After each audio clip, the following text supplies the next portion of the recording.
నీ జీవితంలో దేవుడు ఒక అద్భుతము చేయాలి అంటే, ఒక అద్భుతము నువ్వు చూడాలి అంటే మొదటగా నువ్వు నమ్మాల.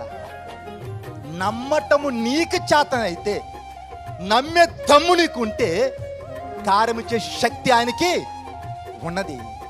నువ్వు ఎంత నమ్ముతావో దేవుని మహిమ అంతా చూస్తా. బాలు ఎంత గట్టి కింద కొడితే అంత పైకి ఎగురుతుంది. కొట్టే దాని మీద ఆధారపడి ఉంటుంది.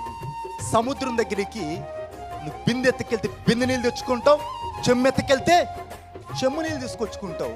నువ్వు చిన్న గ్లాస్ ఎత్తుకెళ్ళి నాకు ఒక పెద్ద డ్రమ్ము నీళ్ళు కావాలంటే కుదరదు. ఎందుకు? నువ్వు తీసుకెళ్ళింది గ్లాసే కాబట్టి. నువ్వు దేవుని పైన ఎంత నమ్మకాన్ని కనుపరుస్తావో దేవుని జీవితంలో అంత కార్యమును ఆయన చేయగలుగుతాడు.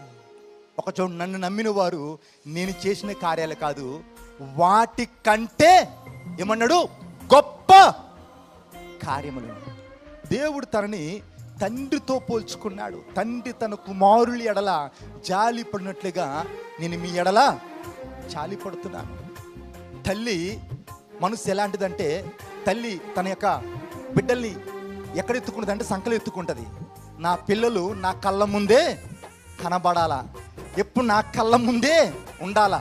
తల్లి మనసు ఎలాంటిదంటే, ఆ పిల్లలు ఎక్కడ ఎత్తుకుంటుందంటే సంకలో ఎత్తుకున్నది. కానీ తండ్రి తన కుమారుని ఎక్కడ ఎత్తుకుంటా అంటే భుజాల పైన ఎత్తుకుంటాడు. ఎందుకు?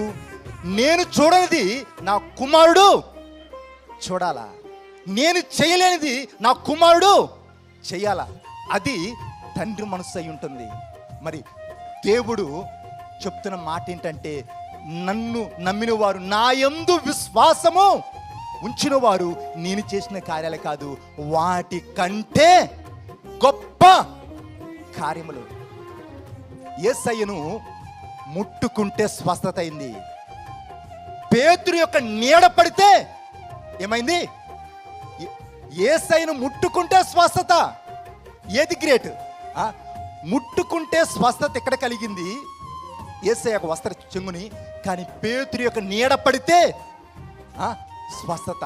నేను అంటున్నాను, ఇప్పుడు కృపకాలంలో మనం ఉన్నాం కాబట్టి ముట్టుకుంటే కాదు, నీడ పడితే కాదు, నువ్వు చూస్తే చాలు. హల్లెలూయా. నీ దృష్టి పడితే చాలు, అద్భుతాలు జరగాల. నువ్వు చూచిన ప్రదేశము దేవుని యొక్క మహిమను చూడాలా. అది ఎప్పుడు వీలవుతుందంటే నువ్వు దేవుణ్ణి నమ్మినప్పుడు.